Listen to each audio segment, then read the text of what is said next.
Hello second class student. Hindi की कक्षा में आपका स्वागत है। आज हम पढ़ेंगे भाषा और व्याकरण पाठ 1। भाषा की परिभाषा इस प्रकार है। जिस साधन के द्वारा हम अपने विचारों या भावों को प्रकट करते हैं तथा दूसरों के भावों या विचारों को समझते हैं उसे भाषा कहते हैं। यानी कि जिस साधन के द्वारा हम अपने विचारों भाषा के जरिए हम क्या बताते हैं, एक दूसरे के बारे में बताते हैं, एक दूसरे की बातों को रखते हैं सामने, एक दूसरे के विचारों को प्रकट करते हैं। अगर हमें किसी को कुछ बताना है तो वो भाषा के जरिए बताते हैं। अगर कोई हमें कुछ बताना चाहता है तो वो भी भाषा के जरिए बताता है।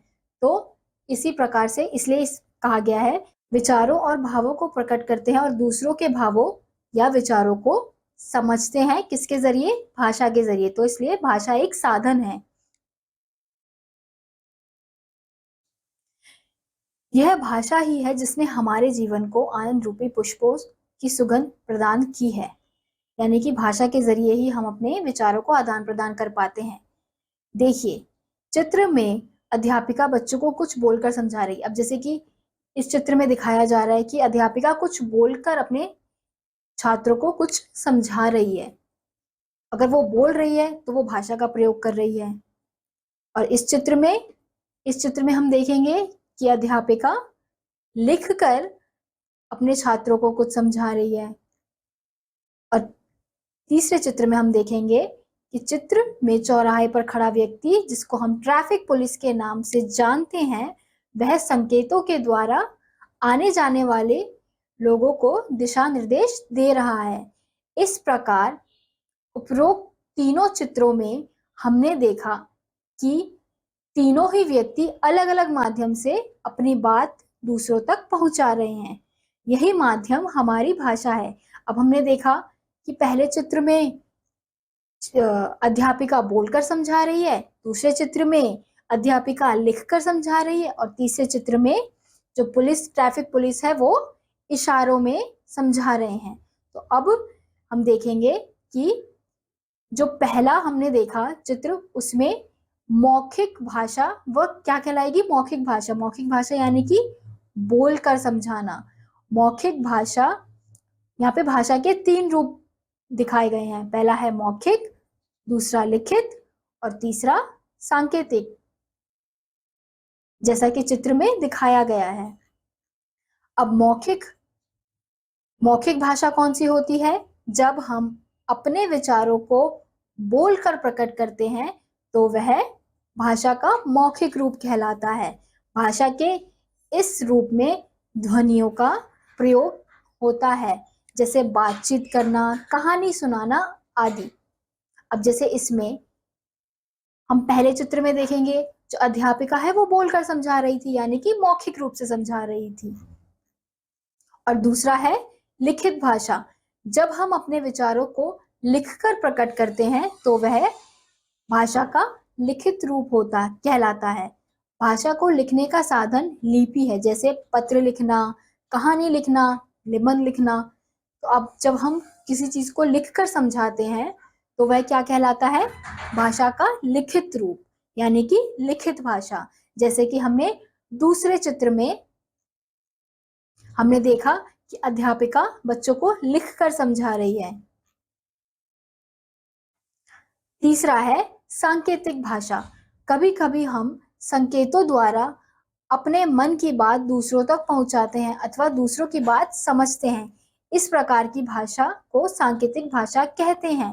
यानी कि जैसे ये ट्रैफिक पुलिस वाला है, वो अपने इशारों से समझा रहा है कि किसको जाना है, किसको आना है, किसको रुकना है।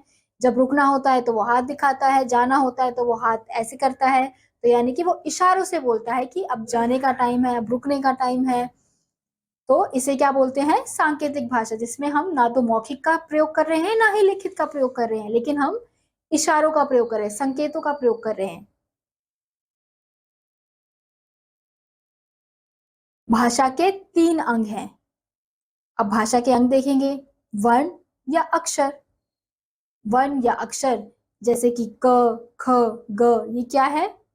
वर्ण कहलाएंगे या अक्षर कहलाएंगे।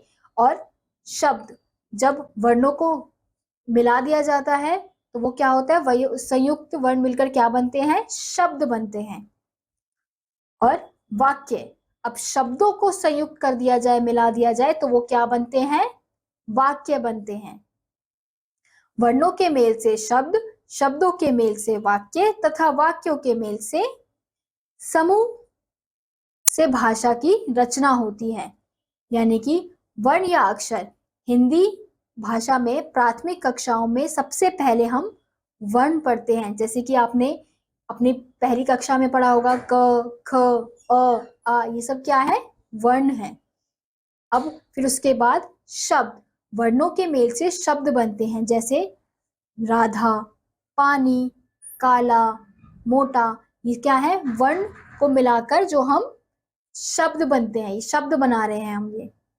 और तीसरा है वाक्य, शब्दों के मेल से वाक्य बनते हैं, जैसे राधा पानी पीती है। अब ये जो राधा पानी पीती है, राधा क्या हो गया? शब्द हो गया, पानी शब्द, पीती शब्द, है शब्द। तो अब हमने इन सब शब्दों को आपस में संयुक्त कर दिया, जोड़ दिया, तो वो क्या बन गए? वाक्य बन गए। ये एक पूरा वाक्य बन गया, राधा पानी पीती है। ऊपर दिए शब्द समूह से पूरी बात समझ में आती है, अतः ये वाक्य हैं। अभी तक हमने भाषा के बारे में जाना, अब हम जानेंगे व्याकरण के बारे में। व्याकरण वह शास्त्र है जिससे किसी भाषा को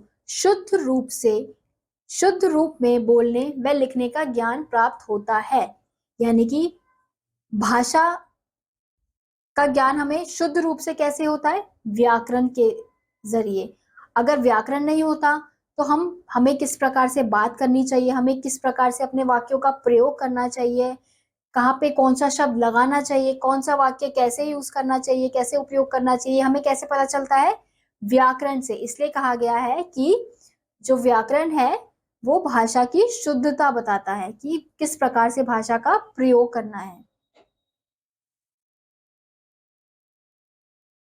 वर्णों से शब्द बनते हैं और शब्दों से वाक्य, और इस प्रकार बनती है हमारी भाषा।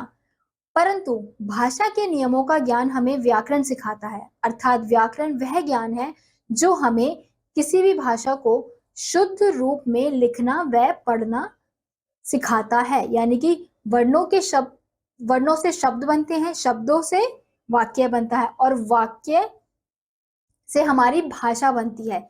लेकिन जो भाषा की शुद्धता है वो किससे आती है? व्याकरण से है। व्याकरण ही हमें सिखाता है कि भाषा को किस प्रकार से पढ़ना है, किस प्रकार से बोलना है, किस प्रकार से लिखना है।